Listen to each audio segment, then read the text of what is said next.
আসসালামু আলাইকুম রহমতুল্লাহি ওয়া বারাকাতুহু। রমজান মাস কোরআন নাজিলের মাস।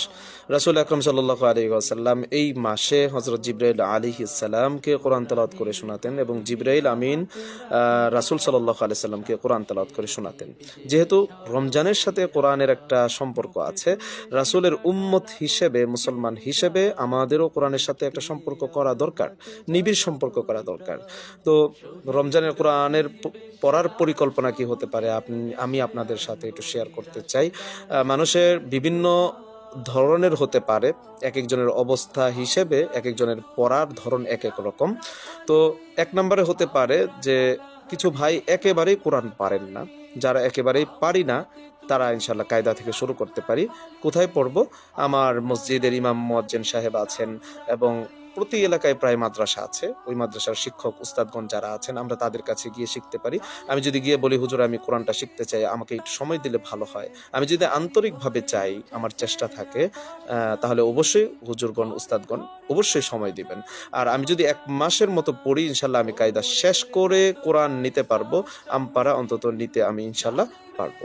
দ্বিতীয়তে যারা আছেন, যারা মোটামুটি পড়তে পারেন কিন্তু অনেক ভুল হয়, তাদের জন্য উচিত হচ্ছে তারাও হুজুরদের কাছে যাওয়া, ইমাম মুয়াজ্জিন অথবা কোনো মাদ্রাসার শিক্ষকের সাথে যোগাযোগ করে, কোনো হাফিজ সাহেবের কাছে যোগাযোগ করে আপনার পড়ার যে ভুলগুলো আছে সেগুলো শুধরে নিতে পারেন।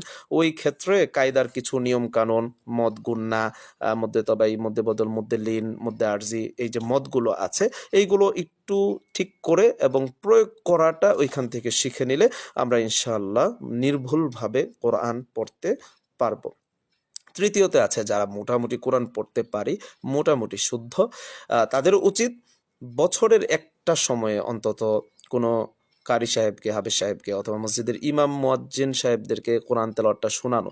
কারণ অনেক সময় দেখা যায় আমরা না পড়তে পড়তে, না শোনাতে শোনাতে আমাদের পড়ার মধ্যেই ভুল চলে আসে। ভুলটা যেন চলে না আসে এই জন্য মাঝে মাঝে কাউকে শোনানো যে আমার পড়াটা ঠিক আছে কিনা, আমি নামাজে এই সূরাগুলো পড়ছি, এগুলো শুদ্ধ আছে কিনা, না কোনো ভুল ঢুকে গেছে। তো এটা করলে আমি ইনশাল্লাহ রমজানে কোরআন খতমের দিকে মনোযোগ দিব।